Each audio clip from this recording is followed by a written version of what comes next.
The first thing I saw was the handle, frayed and dark against the white paint of my daughter's closet. The suitcase shouldn't have fit behind the shoe rack, but there it was, wedged like a secret that had grown too heavy to hide. I pulled it out into the thin strip of morning light and felt the cold metal teeth of the zipper bite my fingers. The living room TV was still humming down the hall. The coffee tasted sour in my mouth. My hands shook, and it wasn't because of the caffeine. It opened with a sigh, like it had been holding its breath for months. On top was a hoodie I didn't recognize, charcoal gray with a smear of something brown along the cuff that might have been chocolate or mud or something worse. Beneath it, stacks of receipts folded into tight origami triangles, a burner phone with no case, a spiral notebook with the cover peeled off, an envelope fat with cash. Under the cash, a Polaroid of my daughter at the bus depot, cheeks red from cold, eyes looking past the camera at something I couldn't see. I told myself I was protecting her. I told myself I was only looking for a clue I could put back where I found it. There were 3 driver's licenses tucked into the notebook's cardboard back, each with a different name and the same face. My daughter's face without the braces, without the freckles, without the smile. The photos were slightly wrong, different lighting, hair parted left, hair parted right, but the jawline and the eyes were unmistakable. I pressed my thumb against the laminate and felt heat collect behind my own eyes, a pressure that blurred the numbers. What kind of lies need 3 names? The burner phone vibrated in my palm as if it sensed daylight.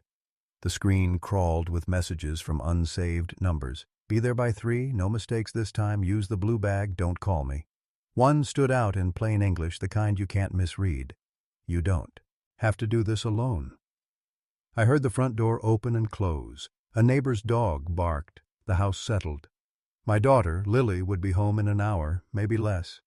Saturday meant practice tests at the library, and then a smoothie with friends, and then a shift at the ice cream shop, because savings don't build themselves, Mom. That was the line she'd used, cheerful and practiced. Now the line lay dull and thin like fishing thread across the contents of a stranger's life. My stomach pitched. I took everything out and laid it on the carpet like evidence. The hoodie, the cash, the notebook, the phone, the IDs. The receipts told a story of motels and gas stations on the edges of town, all paid in cash, all late at night. The notebook's first page was covered in Lily's handwriting, columns of dates and names and dollar amounts, each line ending in a tiny star. At the bottom, a note written harder than the rest. Don't flinch. I didn't realize I'd said her name out loud until the sound of it made the room smaller. Lily? The house stayed quiet. Somewhere in the neighborhood a lawnmower started. The hum of it sawed through my focus until all I could see were those 3 faces posing as one girl. Beneath the notebook was a hospital bracelet, the cheap plastic kind that always looks the same, a barcode, a fake name, a date. The date was 3 weeks ago. The Sharpie name read Aaron Cole. My throat closed. I checked the burner's outgoing calls and saw only one number repeated over and over with short durations, 30 seconds here, a minute there. The area code was ours. I did the thing I remember hating as a teenager. I called a number I had no right to dial, chasing a truth I might not want. It rang twice, and a woman answered with the kind of careful tone people use when they don't know which version of reality is about to step through the phone. Hello? Hi, I said. I'm looking for Aaron. Silence stretched like plastic wrap. I think you have the wrong number, she said, but her voice wobbled. And in that wobble I heard something that felt like fear. Please, I said, and that word came out raw. I'm Lily's mom. Another silence, heavier than the first, then a breath. Meet me where the buses pull in, today, 3 o'clock. The line went dead. I stared at the quiet phone until my reflection blurred back into the room. 3 o'clock. The text in my hand had said, be there by 3. The envelope of cash glinted at the corner like a crooked tooth. I put the contents back in the suitcase exactly as I'd found them, except for the burner. The burner went in my pocket. I slid the suitcase back behind the shoes and closed the door. The coffee had gone cold. I picked up my keys and wrote a note for Lily. At the store, back soon. The pen dug into the paper. I left it on the counter and walked out into a day that suddenly felt like it had a hole in the middle.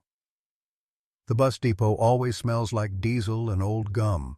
Pigeons patrol the high beams, and the announcements come in bursts that never make sense unless you already know what they say. I stood under the departure board and watched the seconds click, each one a small hammer drop inside my ribs. A boy in a red jacket asked me for a lighter. I shook my head. He drifted away, the kind of ghost you only see when you're looking for someone else.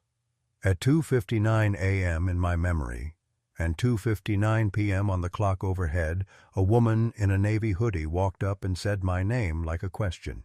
She had the posture of someone who expects bad news even in sunshine. Her eyes kept moving. "You're Lily's mom." "I am," I said, and everything in me wanted to ask 100 questions in the shape of one word. "Why?" "She told me not to call you," the woman said. "She said it would make things worse." "Things are already worse," I said. "Who are you?" "Erin," she said, and her mouth twitched around the name like it fit poorly. "That's what she calls me anyway." She led me to a bench near the vending mark. "Ines." The air tasted like metal. "You don't know me," she said. "You don't have to trust me. But Lily has been doing something dangerous, not stupid," she added. And something like pride warmed the single word. Dangerous. For the right reasons. My hands went cold. "Tell me." Erin glanced toward the door like she was expecting someone to crash through it, like a movie scene where daylight shatters. "There's this guy," she said. "He runs out-of-town deliveries, groceries, meds, whatever people need. He uses kids who won't get stopped, kids who don't look like trouble. He pays well if you don't ask questions. If you ask questions, you don't get paid." "That," I said, "is not something my daughter would—" "She's not doing it for him," Erin said quickly. "She's doing it for us." The word us landed like a thrown stone. "Us?" "Girls," she said, and her eyes lifted, scanning the faces rolling by. "Kids. Anyone stuck on the wrong side of a locked door with no car and no money. She uses his routes. Same addresses sometimes, but different packages. She swaps. She drops what we need. She picks up what we can't carry in the open. She goes where the cameras don't look. She learned all his patterns, and she learned how to walk around them." My pulse stumbled. "How do you know this?" Erin lowered her hood. A purpled half-moon bloomed under her left eye.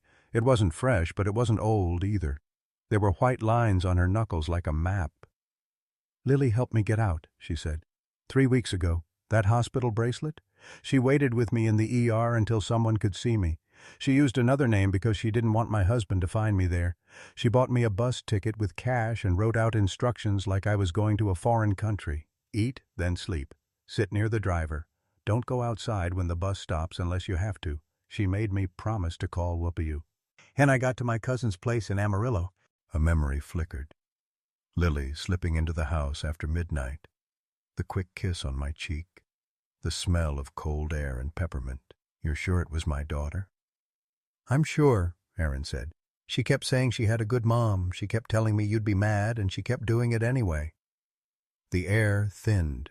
The image of the 3 driver's licenses slid through my mind like a hand of bad cards. "The fake IDs," I said. "The phone, the cash." "Tools," Erin said simply. "The guy she's running circles around doesn't like to look stupid. He's looking for whoever's messing with him. He isn't the kind of man who lets go." Something heavy shifted inside me. Where is she now? Erin checked the time on the dead face of a bus schedule. "She said she'd meet him today," she said. "To give something back or to switch something. She didn't tell me what. She told me not to call you. She told me to stop. She told me this was the last one." The announcement board thunked. A bus hissed at the curb.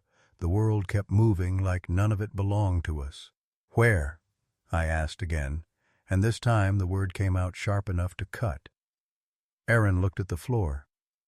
The storage unit's on Ash, back row near the broken light, 3 o'clock. It was already 3:07. I didn't say thank you. I didn't say anything. I ran. Ash Street blurs into the river road where the warehouses squat with their backs to the water. The storage facility sits behind a chain-link fence patched with strips of tarp. A keypad waits like a mouth wanting numbers. My brain tossed useless word scraps while my body kicked into a gear I didn't know I had. I parked crooked and went to the fence. It's strange what you remember when you're scared. I remembered the sound Lily's laugh makes when she can't stop. I remembered the way she tucks her hair behind her ear when she's about to lie. I remembered the time she fell off her bike. Ian refused to cry until I told her it was okay to let the hurt wash through. I scaled the fence in flats. My skirt snagged. The metal bit into my palms and left red lines like stitches. I dropped on the other side and hit the gravel hard enough to bite my lip. The storage rows stretched like a gray canyon, door after door. The broken light flickered 3 rows down, and beyond it, shadows pooled. I heard voices before I saw them. A man's low, in control even when it wasn't.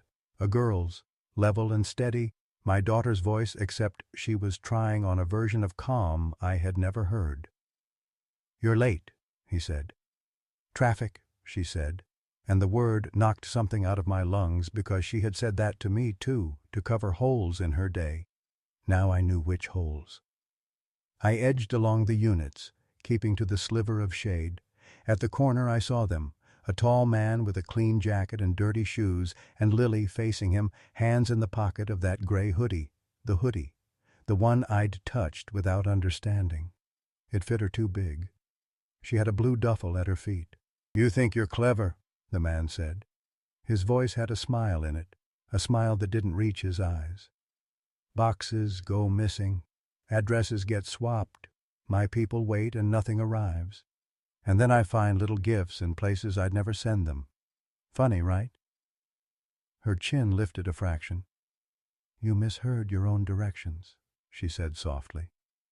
"Maybe your runners can't read." He took a step closer. "I don't like agents," he said, and the word hung there like bait. "I don't like thieves. I don't like girls who think the rules don't apply." "I'm not an agent," Lily said. "I'm not a thief." "Then what are you?" he asked. She looked up at him the way I've seen her look up at thunderheads. No fear, just calculation. "I'm a courier," she said. "Like you. Faster, though."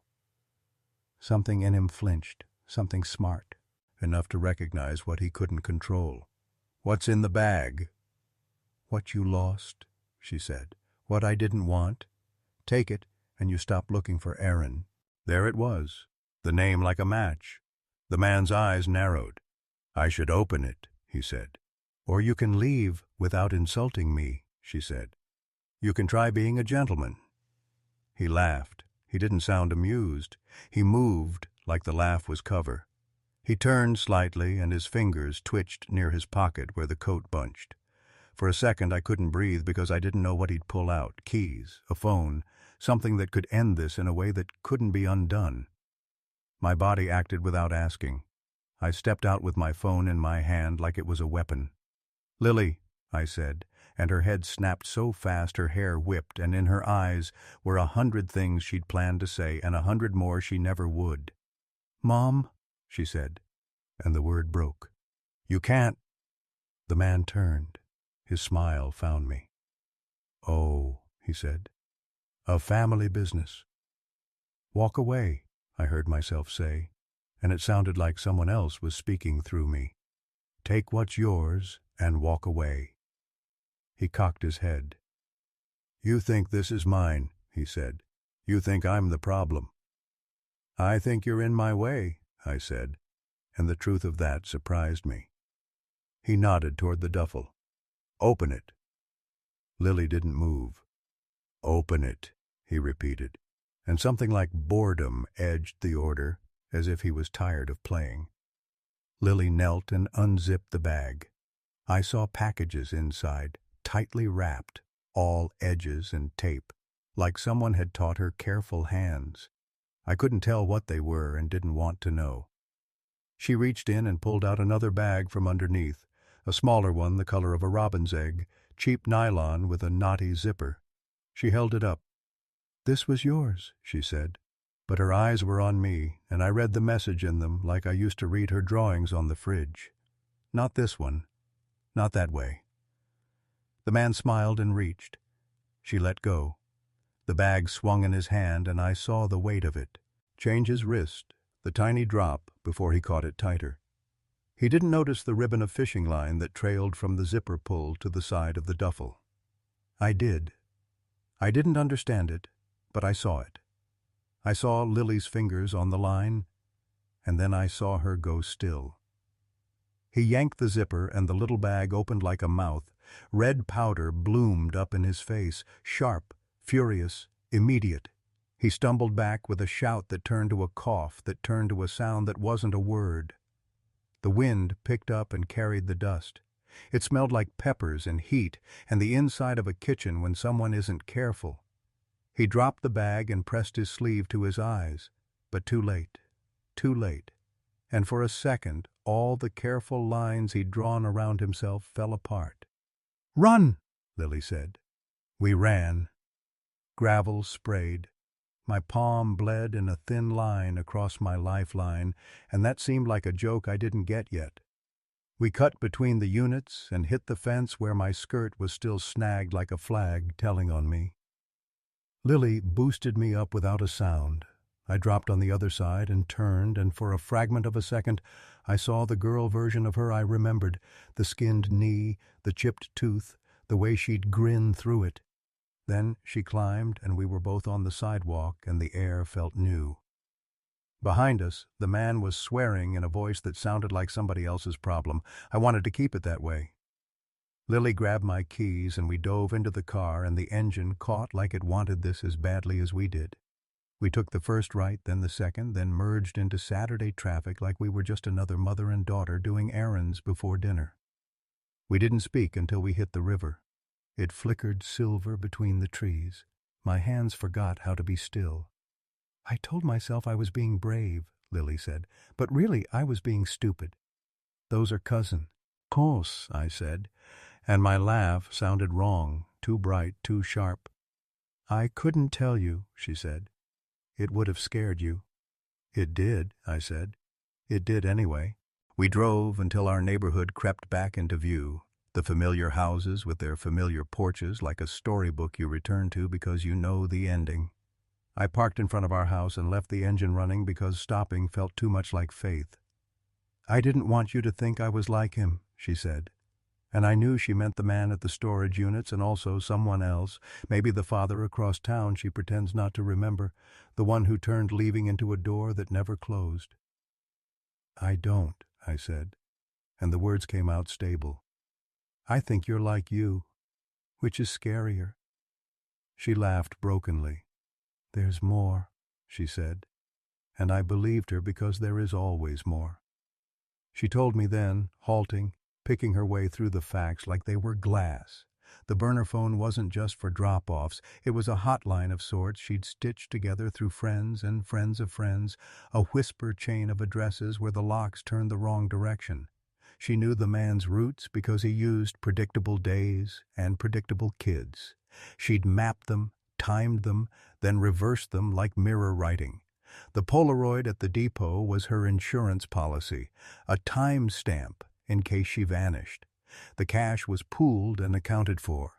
And every bill accounted lived in that notebook with the tiny starred lines. Each star a person who had made it out of a bad weekend alive. "You're 17, I said softly. "I know," she said. "That's why I had to move fast." "Who else knows?" "Aaron," she said. "A couple of girls at the ice cream shop. The night manager at the bus station. One boy at school who can keep a secret because his own would ruin him. I never work alone," she added, and she sounded like she was quoting something she'd promised someone older. "Except today. Today I wanted to finish it." "You think finishing looks like handing a bag to a May?" And who would burn the world to find you? I asked. She stared at her knuckles. Her hand looked smaller than it had a year ago when she wore rings made of string. I think finishing looks like making him think I'm gone, she said. I think it looks like him telling himself a story where I never had a name at all. We let the car tick. A bird pecked at the edge of the yard. Somewhere a siren bloomed and died. My life had tilted, and the furniture hadn't moved yet. The suitcase in her closet waited like a door I hadn't opened on purpose. You'll have to tell me everything, I said. Not because I want to stop you from helping, because I want to keep you breathing while you do. Her head snapped up. You're not going to ground me? I don't have time to ground you, I said. We have to move. We didn't go to the police that day because of the same reason Aaron had used a hospital bracelet with a fake name. You can say justice into the void, and the void can say nothing back. We took smaller steps that felt like the right size. We hid the suitcase where even I would have to think twice to find it. We poured the cash into a plain envelope and slid it into a safe deposit box under a name that wasn't mine or hers. We wiped the burner and replaced it with one I bought in a strip mall from a bored clerk who didn't even look up. We made copies of the notebook pages and stored them in 3 places that had nothing in common except that no one would connect them to us. That night, I lay awake and watched the ceiling change shades. The house made its small noises. The yard did what yards do, breathing leaves and shadow. I thought of the man with the powder in his eyes and felt the shape of his anger move through the dark like a wave I couldn't see yet. I thought of the other faces hidden behind new names and old fear. I thought of Lily, asleep, a line of hair across her cheek like a comma between the girl she'd been and the woman fighting her way out. In the morning, the doorbell rang. It was the man from the bus depot, the one who'd asked for a lighter. Up close, he looked like a kid, really, even with the tattoos peeking like vines under his sleeve. He rocked on his heels and tried to look past me into the house. I'm looking for Lily, he said. Tell her Mark came by. Everything in me arranged itself into something that felt both soft and very sharp. What do you want with my daughter, Mark? She knows, he said, and his voice was careful, like he was repeating lines. She said, if I needed help to come here, and to use my real name when I did. He pulled up his sleeve like an oath and showed me a ring of bruises I had seen on other arms. He blinked like he hadn't slept. I don't want to run packages anymore, he said, and the last word cracked. I don't even know what's in them half the time. I want to finish school. I want to do that thing, she says, where you stop telling yourself you're a bad person because a bad person told you that long enough and loud enough that you forgot you weren't born that way. I thought of Lily telling a stranger to sit near the driver and to eat before sleeping. I thought of the tiny stars in the notebook. I stepped back and opened the door wider. She's in the kitchen, I said. We've got pancakes. Come in and tell the truth. He did. He stood on the mat like a person learning the word home for the first time. When he saw Lily, he took a breath like a diver hitting air. She looked at me over his shoulder, and something relieved and heavy passed between us. The world didn't become safe, but it became a place where we could see the danger and name it, and shape our steps around it. Days blurred with the practical work of building a life that could withstand pressure. We wrote lists. We made a plan for each possible knock at the door. Lily met Aaron at the library and came home smelling like dust and hope. At a woman at the community center who said she mentored kids with a smile that carried too many stories to tell in a season. She didn't ask for names, and that felt like the kindest thing. She told me about small grants and safe houses and a church that opened the basement at midnight and shut it at dawn. Meanwhile, the man from the storage units disappeared more quietly than I expected. You imagine fireworks when the monster leaves town. You get dust and the rumor of a truck sold for parts. Someone said he'd burned his eyes in a kitchen accident. Someone said he had moved operations to the county line, where the cameras are fewer and the police are literal cousins. One account said he was never real at all, just a shape that slips into the outline of the next man in line. I learned not to wait for proof when people were already back breathing. Suitcase stayed, though. I kept expecting it to vanish the way the man had, to dissolve into a moral we could write on a chalkboard. Instead, it became something like a relic, a reminder of how quickly someone can grow a second life in the dark, and how quickly light makes that life bloom or burn. We added a new layer to it: library cards, a disposable camera with pictures labeled on the back in pen, 2 train tickets to nowhere and everywhere. We tucked a folded paper map on top with circles in pencil around the places we'd never driven at night. The last star Lily drew in the notebook happened not on a dramatic night with sirens, but on a slow Tuesday afternoon when the sky hung low and the grocery store rotisserie chickens made the whole block smell like a holiday. Erin sent a photo: a front porch with peeling paint, a kid's bike on its side, a dog that looked like he'd lived 3 lives already sleeping with his chin on the step. The caption read, "Home." Lily starred the line and closed the cover and put the notebook in the highest shelf where the dust can't reach, and I understood what the word finished looks like when you respect how messy it is. We are not saints. We are not crime fighters. We are 2 people, and sometimes 3 or 4, depending on who's hungry, trying to make a small dent in a big system that prefers its dents loud and theatrical so it can point and punish. Our dents are quiet. They look like school supplies in the fall and rides to job interviews that don't require you to be someone else to get hired. They look like the doorbell ringing at awkward hours and me saying, "Sit down. Tell me what you need in the next hour, not the next year." Because I've learned the next hour is where you find the future hiding. Sometimes at night I open the closet and look at the suitcase. I touch the handle and feel the fray against my thumb and remember the first time I saw it, and everything that tried to break between that morning and now. The house hums the way it did before I knew. The carpet presses back at my knees. I put my ear to the suitcase like it might be a seashell and whisper, "It's over," even though part of me knows over is a wish that changes shape each time you say it. On the worst days when my brain chases the storage unit shadows again, I tell myself the truth, the way Lily taught Erin to tell herself. Fact first, fear second. Lily is here. She is honest now, which means I get to be brave in new ways too. Erin sends pictures of a sky that looks like ours. Mark brings his homework and does it at our table like the table belongs to him, because for an hour it does. The man who wanted to own the roots does not own us, and that is the precise size of our victory. On the best days, we forget to look over our shoulders. We drive with the windows down. I say, "Text me when you get there." And Lily says, "I will." And then she actually does, a heart and a photo of a sunset that looks like it knows its job. We make pancakes for dinner. The house smells like sugar. The dog from 2 doors down sneaks over and gets a bite, because I will always be the kind of person who thinks dogs deserve a second breakfast. When people ask me later to explain what happened, I say we opened a suitcase full of lies and found a blueprint for telling the truth. We built the new shape slowly, out of ordinary materials: eggshell mornings, strong coffee, bus schedules, safe numbers on torn paper. We reinforced it with apologies where they were needed, and the kind of forgiveness that doesn't pretend it wasn't hard.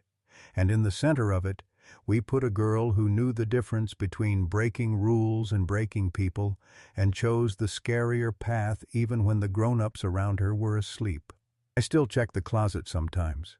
I still reach for the suitcase handle like a ritual.